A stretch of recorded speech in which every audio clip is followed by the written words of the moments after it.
Mosaic, a daily news program from Link TV, presents a selection of news reports from independent and state-controlled broadcasters from throughout the Middle East.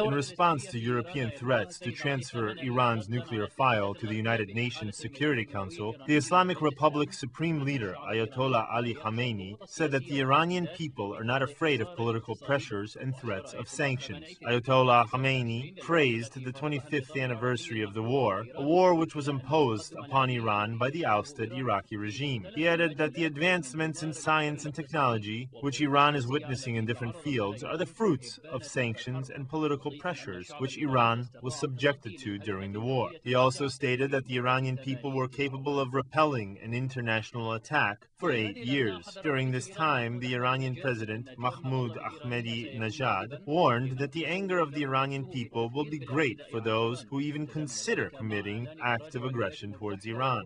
This coincided with the American and European decision not to transfer Iran's nuclear file to the UN Security Council. On the 25th anniversary of the Iraq-Iran war, Tehran stressed the message that lessons should be learned from the past. At a time, this country is encountering tremendous European and American pressure concerning its nuclear file. Near the shrine of the Islamic Revolution's founder, Ayatollah Khomeini, the Iranian President Mahmoud Ahmadinejad warned that the anger of the Iranian people will be great and destructive to those aggressors should they consider attacking Iran.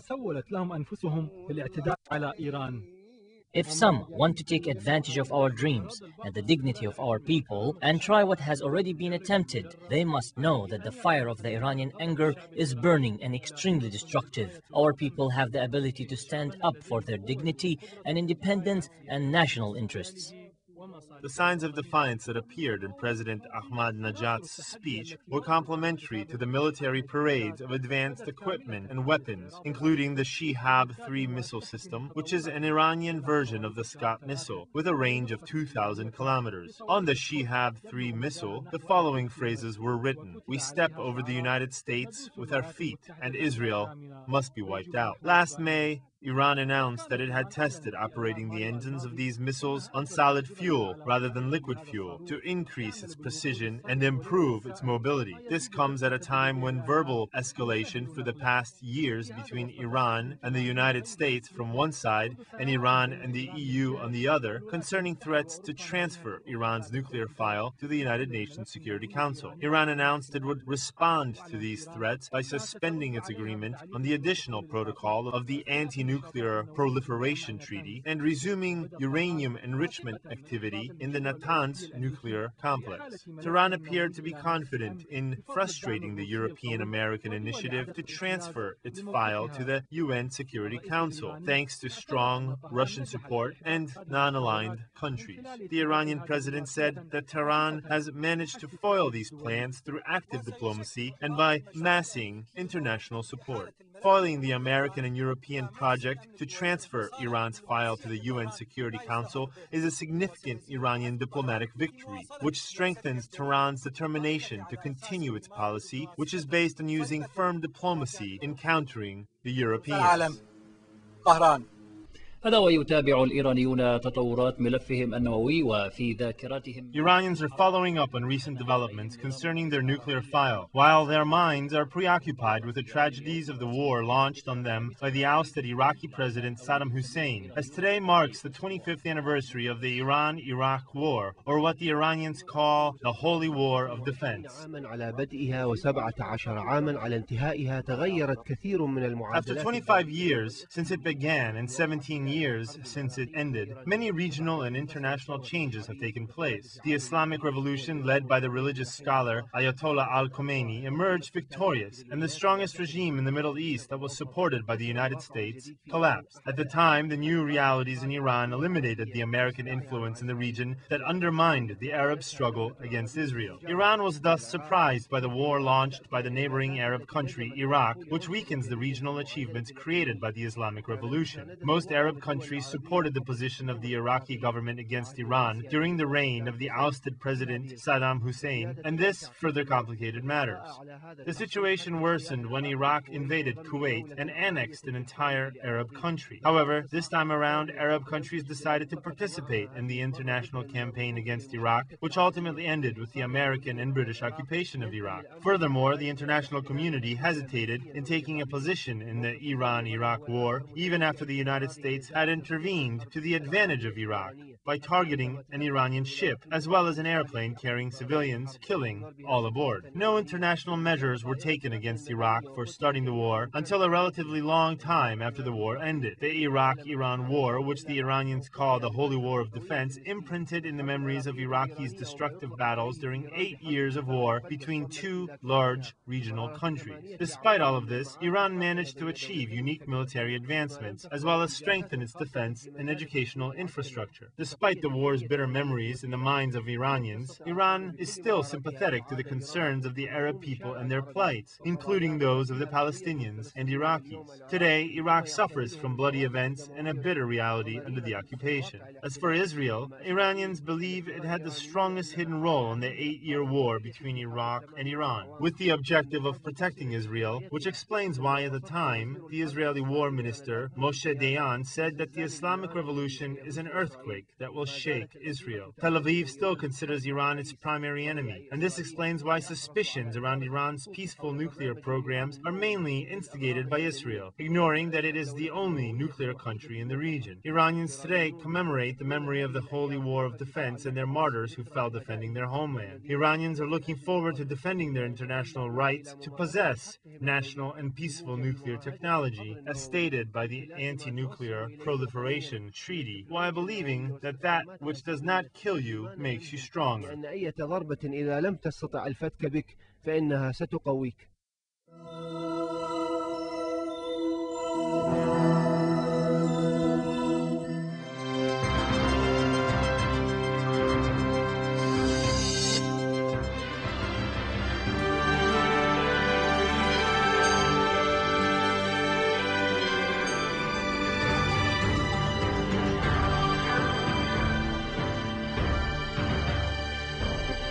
Good evening. His Majesty the King has held summit talks with U.S. President George W. Bush on the Middle East peace process after Israel's withdrawal from the Gaza Strip. Developments in Iraq and Jordanian-U.S. ties also figured high on the White House talks. Israeli forces have killed a young Palestinian in the West Bank as Palestinian President Mahmoud Abbas reached an agreement with militant factions to end armed rallies. The unarmed 19-year-old Palestinian was shot after he entered an army base near Jenin in the northern West Bank. The army confirmed soldiers had shot the man in the Dotan military base as it was being dismantled, saying he had failed to heed orders to stop. The shooting occurred in a part of the occupied West Bank where Israel had evacuated and demolished 4 Jewish settlements as part of the Prime Minister Ariel Sharon's disengagement plan. The shooting drew a Hamas vow to continue resistance. The army plans soon to evacuate the military base but will retain security control in the area, unlike the Gaza Strip where Israel ended 38 years of military rule last week.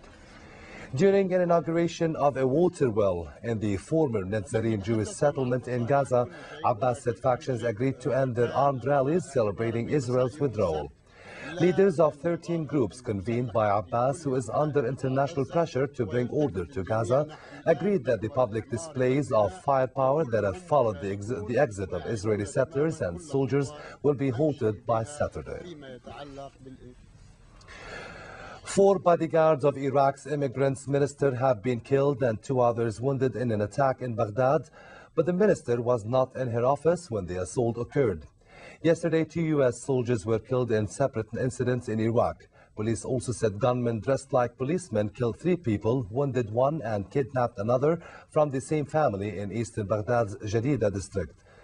In northern Iraq, some 35 kilometers northwest of the Kurdish oil-rich province of Kirkuk, insurgents struck an oil pipeline early today. Officials said mortar rounds or bombs may have been used to sabotage the pipeline.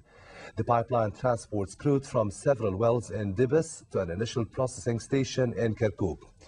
Iraq's oil infrastructure has been a frequent target for insurgents in recent years. The United Nations Iraqi Foreign Minister Hoshyar Zebari pleaded with world governments not to turn their backs on his embattled nation as it entered a crucial phase in its political transformation. He told the Security Council a raging insurgency, internal political strife and mammoth human rights challenges should not deter the international community from committing development funds, extending diplomatic ties or contributing troops. U.S. Deputy Ambassador Ann Patterson told the Council the U.S.-led forces in Iraq were making progress training Iraqi troops, which were now active in counterinsurgency operations and taking over other tasks of multinational force. Zebari also accused Syria of not doing enough to curb cross-border infiltration of foreign fighters into Iraq and urged Damascus to do more. But the Syrian UN Ambassador Faisal Miqdad denied the accusation.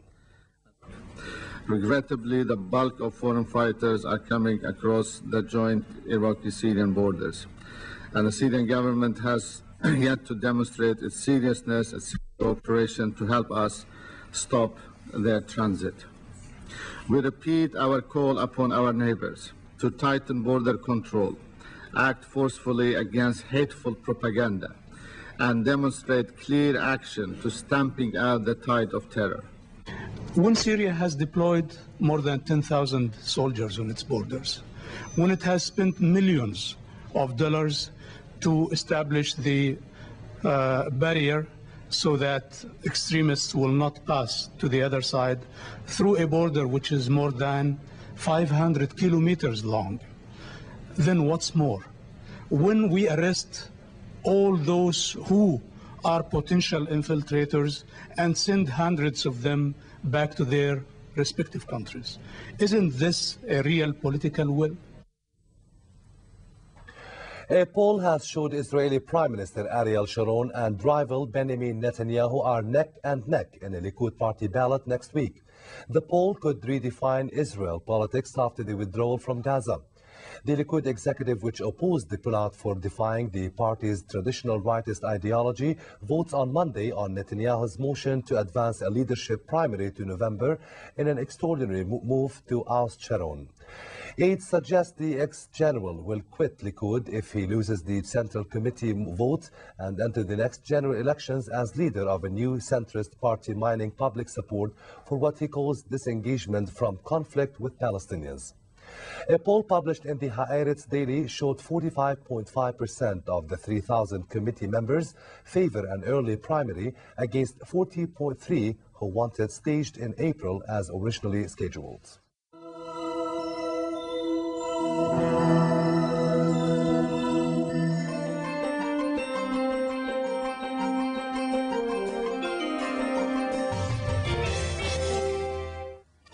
MP Saad Hariri reiterated that no one would drag Lebanon into a conflict days before the outcome of the international probe into his late father's murder.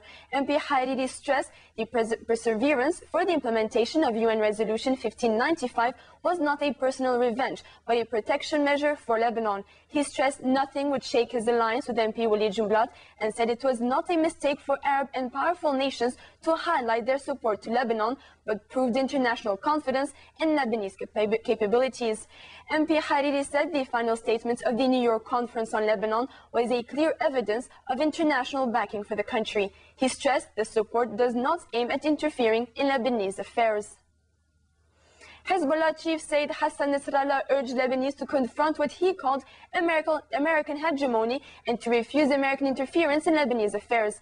Nasrallah also said it was prohibited for Syria and other Arab countries to interfere in Lebanese affairs, while when the U.S. interferes and sets conditions, it is seen as a sign of help. Nasrallah stressed Hezbollah was ready to face any attacks against Lebanon. U.S. Ambassador to Lebanon Jeffrey Feltman reiterated that it was up to the Lebanese to choose their next president.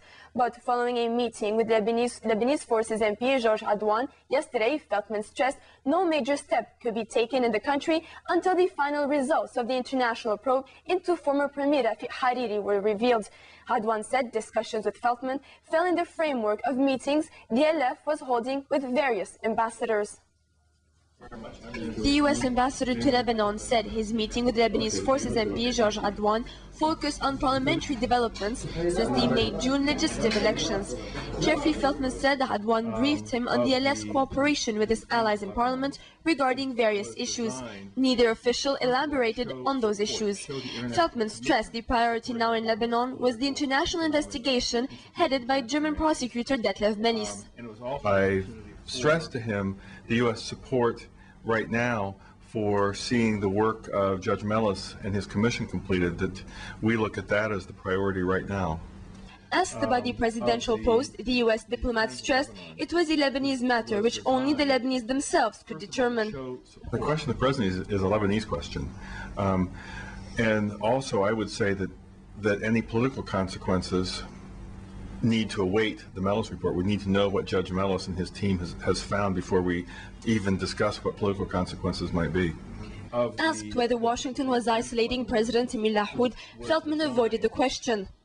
Lahoud returned this week from the UN General Assembly in New York, where he was given the cold shoulder by U.S. officials, while Prime Minister Fouad Siniora engaged world leaders in a summit to boost aid to Lebanon. The conference of the Friends of Lebanon was designed, first of all, to show support, to show the international commitment to supporting Lebanon's political, economic, institutional transformation. And it was also an opportunity for 11 countries and international institutions to hear directly from Prime Minister Siniora and his team what are their plans for reform. It would give us a chance to respond to those plans, to better understand the plans. And of course, having the conference in New York was logistically the right place to do it, because all of the foreign ministers had already gathered there anyway for the UN General Assembly thing. So the conference had to do with the international community demonstrating its support for Lebanon's transformation.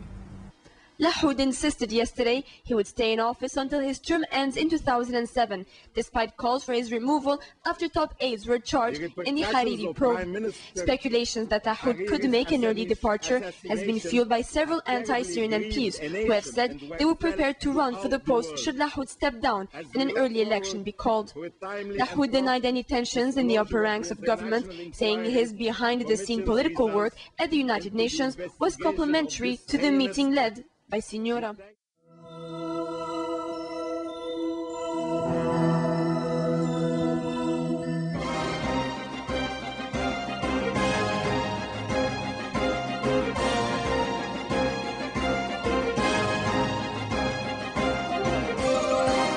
A senior Hamas commander was convicted today of masterminding 2 deadly suicide bombings. The Tel Aviv District Court found Abbas al-Said guilty of overseeing the Passover Eve attack on the Park Hotel in Netanya 3 years ago, in which 30 people were killed and some 100 wounded. He was also convicted of planning the bombing at the Netanya Mall 4 years ago, in which 5 people were killed and dozens wounded. The court found him guilty of murdering 35 Israelis, as well as attempted murder, aggravated bodily assault, and membership in a terrorist organization. Prosecutors say they will ask the court to sentence al-Said to 35 consecutive life terms. Al-Said was the Hamas commander in the Tulkarm area. He has denied the charges against him, claiming that his confession came only after he was tortured by Israeli security forces. It's been 1 month since the end of the Gaza disengagement. Where are those settlers today?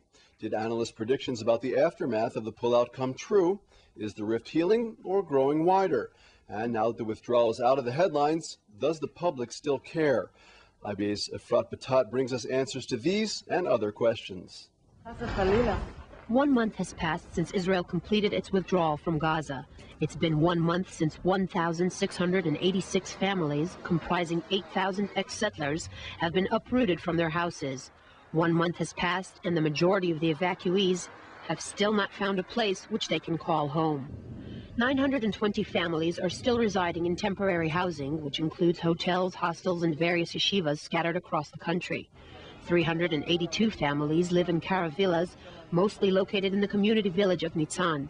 65 families are renting apartments provided by the government in the south of the country.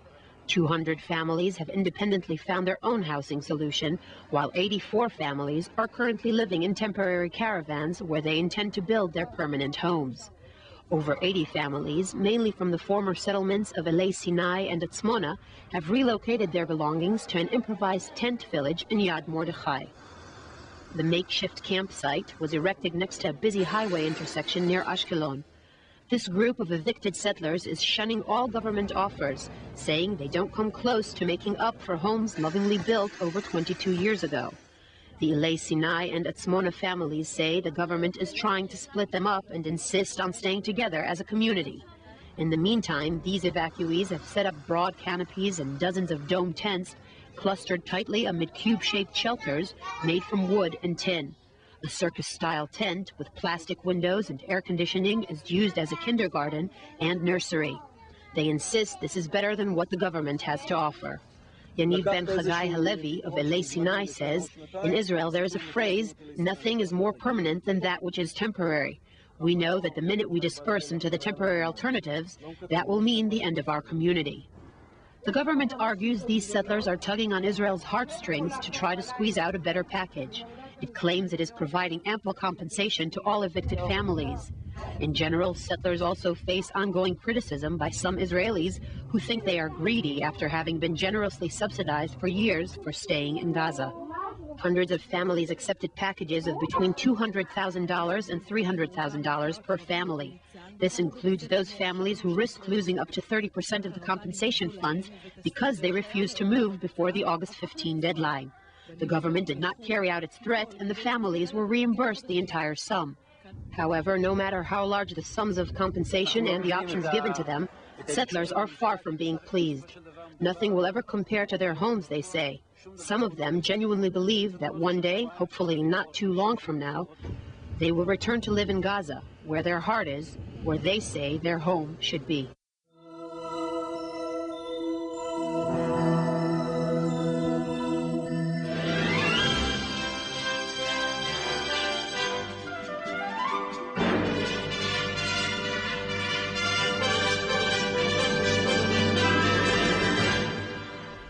His Highness Sayyid Fahd bin Mahmoud Al Saeed, Deputy Prime Minister for the Council of Ministers, arrived in Seoul on a 3-day official visit to the Republic of Korea in response to an invitation from His Excellency Lee Ha-chan, Prime Minister of Korean Republic.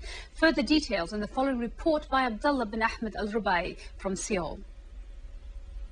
Highness Sayyid Fahd bin Mahmoud Al Saeed, Deputy Prime Minister of the Council of Ministers, began his official visit to the Republic of Korea after completing his visit to the Kingdom of Thailand. His Highness arrived today at Seoul Air Base at 18:30 hours Korean local time, in which His Highness was accorded an official welcome.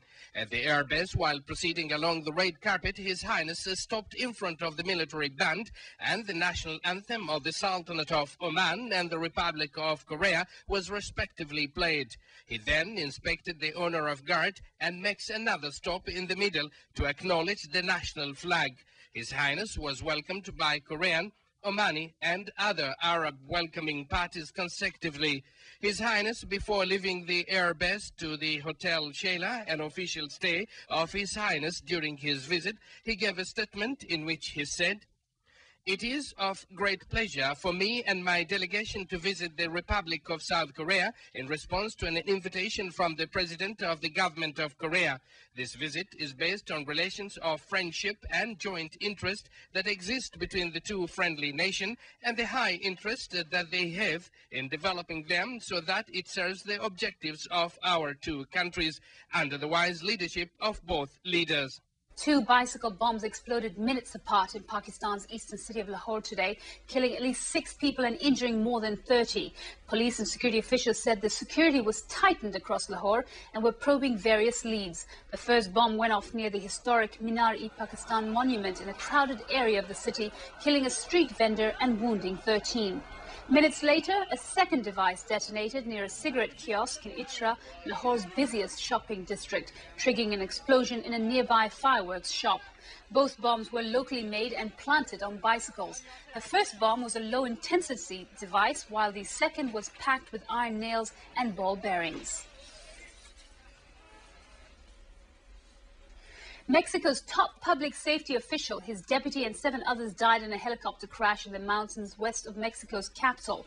There were no survivors. The helicopter carrying Public Safety Secretary Ramon Martin Huerta, Federal Preventive Police Chief Thomas Valencia, 5 other passengers and a crew of 2 had taken off from a military parade ground in Mexico City. The flight was on its way to a swearing-in ceremony for guards at the maximum security La Palma prison, 35 miles to the west, when it was lost in dense fog and clouds.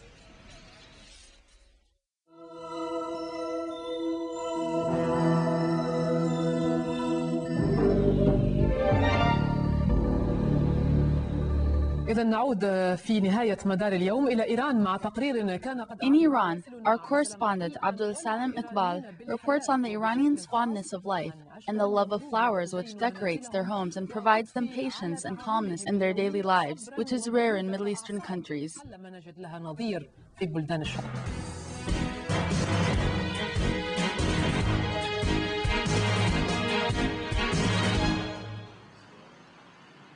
كثير من الإيرانيين يرجعون أصولهم إلى العرق الآري الذي يتحدرون منه. Many Iranians trace their ancestry to the Aryan race, which spread throughout Middle Europe as well as Middle Asia. لمن يعيش في هذا البلد العريق. Perhaps those living in this historical country clearly see the strong presence of Islam, which state officials maintain in an organized and systematic manner. Perhaps they also see some European features, like playing music in the streets and asking for money in a respectable manner to those who like to listen to the music.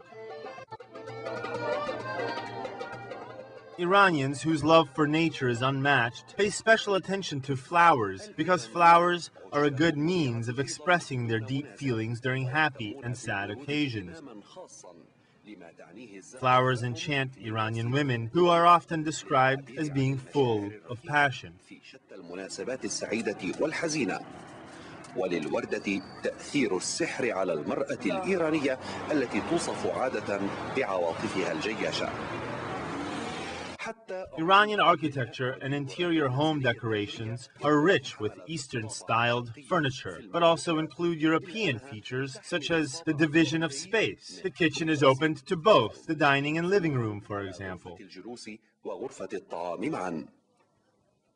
In Iranian society, women have a significant role in terms of decision-making and general influence, which explains why the authority is divided more or less equally.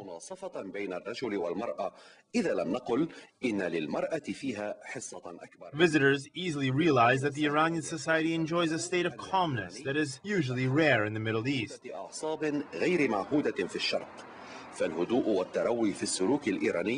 Calmness and doing things at ease is a unique quality of Iranian society. It is said that the word patience, or sabr in the Arabic language, is originally a Persian word. Every people has its culture that is linked to its history and experience, which reflects their customs, traditions, and social patterns, and even their food, drink, and home. If the differences in culture were the reason of conflict in the past, why then can't we make them a reason for reconciliation and understanding today? For Al-Madar, Abdel Salam Al-Kal, Abu Dhabi TV, Tehran. والتعارف والتفاهم.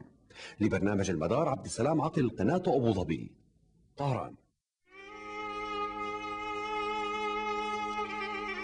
The views expressed on Mosaic are not those of Link TV or its sponsors, but of the broadcasters themselves. Mosaic is made possible by a grant from the John S. and James L. Knight Foundation, which promotes journalism excellence worldwide and invests in the vitality of 26 U.S. communities, and the William and Flora Hewlett Foundation. Additional support is provided by the Firedoll Foundation and Henry and Virgilia Dakin.